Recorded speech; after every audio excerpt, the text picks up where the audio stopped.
Apple from day one nak buka store, mereka tak mau jadi kedai komputer. Sebab apa yang Apple Store ni ramai sangat orang duk pi. Nak kata outlet mereka style, Samsung sampai ke Xiaomi Store pun tiaru mereka kan. Orang tak ramai beratok pun. Nombor satu, Apple from day one nak buka store, mereka berazam dah awal-awal, bertekad dalam hati mereka, mereka tak mau jadi kedai komputer. Buat style kan. Tekalah mereka nak jadi apa? IT store, premium. Salah. Mereka nak jadi museum. Pelik tapi ya. Sebab kita masuk museum bukan sebab nak beli barang, tapi kita masuk museum sebab value. Steve Jobs nak tempat tu fokus bagi value kat orang. Saya heran juga dulu. Okey lah nak bagi value, tapi tengok gambar first Apple Store dulu. 6 digital cameras, 6 MP3 players, and 6 handheld organizers. So if we look right back at you here, we've got 3 Canons and 3 Sonys. Sony pun ada. Bagi value sampai jual barang orang lain juga kah? Ya. Dia pun nak bagi value pada orang dan nak improve kualiti hidup orang yang mai tu. Anyhow they can, even though bukan dari barang Apple sekalipun. Pasal tak semua store mereka ada ceiling tinggi, pintu berkaca dan lapang dari segi cara susun meja. Cash drawer pun mereka sembunyi dalam meja-meja yang ada display phone semua tu lah. Kabel-kabel charger pun kita susah nampak. Berdoa lah kita tak jumpa tang mana cash drawer yang mereka duk simpan tu kan. Dan gigih tak gigih lah, sebelum official store start launch, mereka dah ada lama dah replika store tu.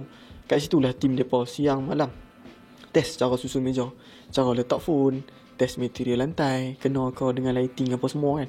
Gigih nak buat semua, nak buat bagi museum mereka ni cantik lah. Dia kan benda yang paling lawak sekali, celah-celah mereka first time nak buka store baru, dah lah tak pernah buka. Sebelum ni mereka produce je, lepas tu tolak dekat retail IT store. Tak pun telco punya store lah, macam AT&T tu kira Celcom kat US lah. Mereka yang urus A sampai Z.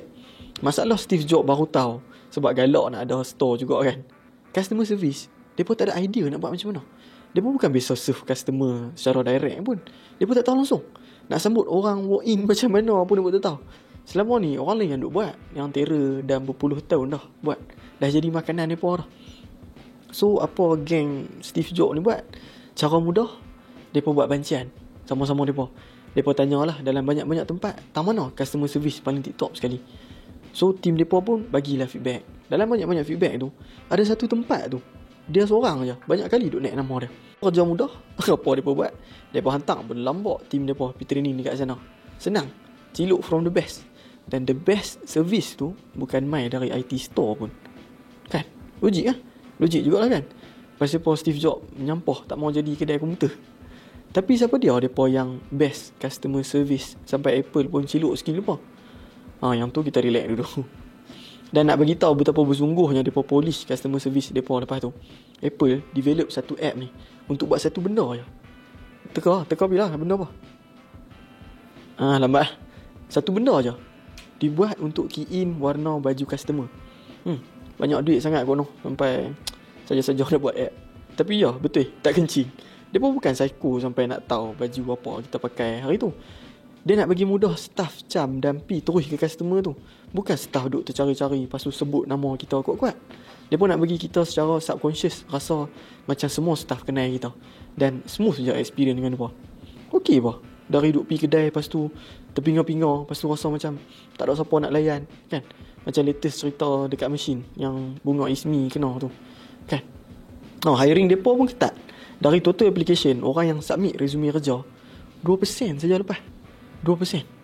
Depa ni saing-saing komando ke ni. Apa yang ketat sangat.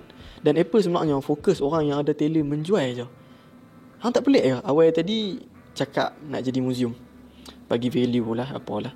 Alih-alih hang ambil orang kerja yang naturally pandai menjual. Hak tu rupanya skill set yang kena ada, tapi tak disuruh pakai pun.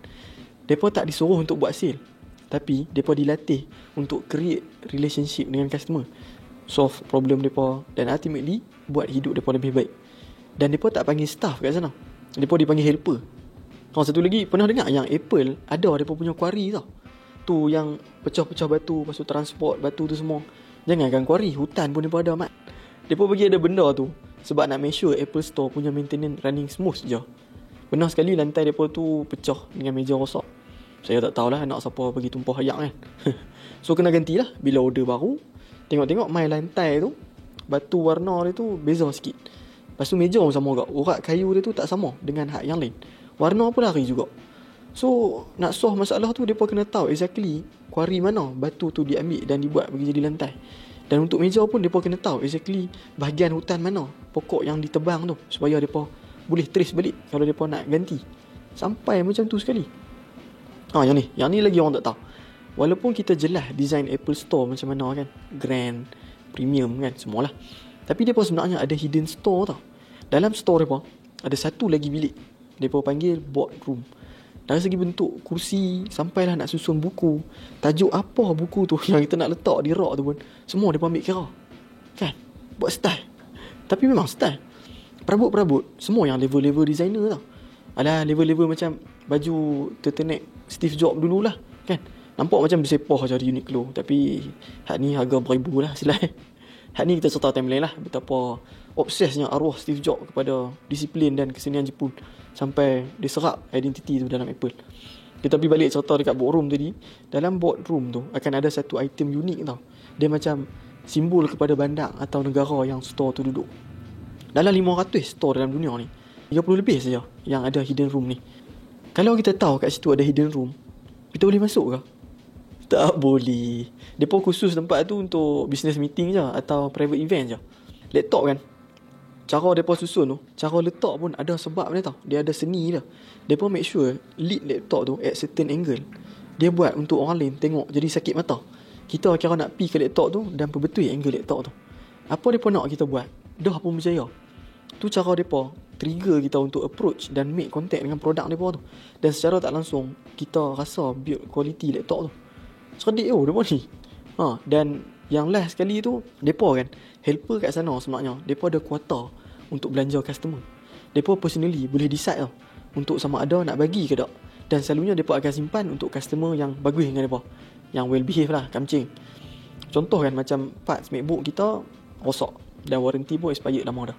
Kalau depa suka cara customer, cara kita cakap dengan dia kan, depa ada kuasa untuk decide part yang diganti tu bagi free je. Style. Saya assume mereka copy dari Ritz-Carlton lah benda ni. Ya, Ritz-Carlton Hotel. Mereka ni lah tempat di mana Apple P mengaji pasal customer service. Sebab mereka lah yang the best sekali dalam layan customer.